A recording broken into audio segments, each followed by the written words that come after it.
नमस्कार मित्रों, around the astrological world of Sumit में आपका एक बार पुनः स्वागत है। सिंह राशि राजा की राशि होती है, सूर्य की राशि है,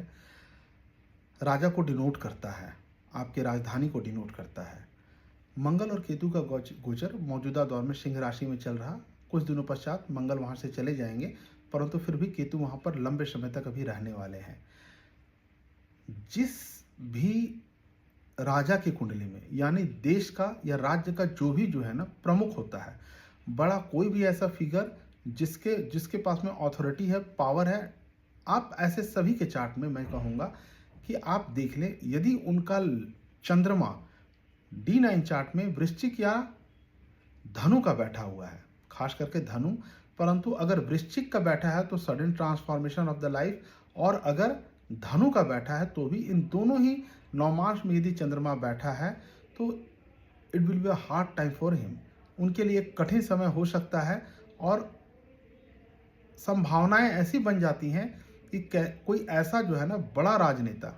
I am not telling only about the India, कि मैं इंडिया के बारे में ना सिर्फ नहीं कह रहा हूँ, आप इसे वैश्विक स्तर पर देखें और वैश्विक स्तर पर आप देखेंगे कि जो भी ना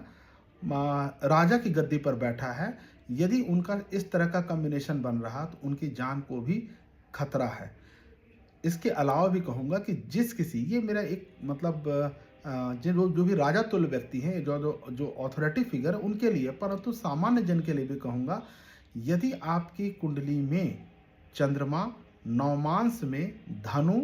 या वृश्चिक का बैठा है, आने वाले लंबे समय तक आप सतर्क रहें और अपना धैर्य के साथ में चीज़ों को कहें को आप थोड़ा सा समय को काटें या समय को थोड़ा सा समझ बूझ करके अपने कदम को आगे रखें, क्योंकि यह परीक्षा लेगा आपका, इसे आप मान करके चलें। यह आपके लिए बहुत या फिर सिंह का जिसको कहते हैं, कि यदि सिंह का भी अगर आपका चंद्रमा है तो समझ लीजिएगा कि उनके लिए भी 2.5 साल बहुत टफ हो सकता है। तो खास करके धनु या वृश्चिक का नवमांश का है, तो आप इस पर गौर करें और थोड़ी मेरी बातों को गंभीरता से लें। बहुत आसान सा है, आप किसी भी सॉफ्टवेयर में जाएं, एस्ट्रोसेज वगैरह बहुत सारे सॉफ्टवेयर ना फ्री सॉफ्टवेयर हैं, आप उसमें चले जाएं और वहां जा करके आप जब देखेंगे लग्न के बाद में चंद्र कुंडली, और जैसे ही देखेंगे उसमें नवमांश या D9 लिखा होगा, वहां देख ले सिर्फ कि चंद्रमा कहाँ है, जिस राशि में लिखा है उसमें 8 या 9 लिखा है, तो थोड़ा सा समय को संभाल करके चलें। बाकी भगवती कृपा से आप सभी के जीवन में अच्छा होगा। इति शुभम, नमस्कार।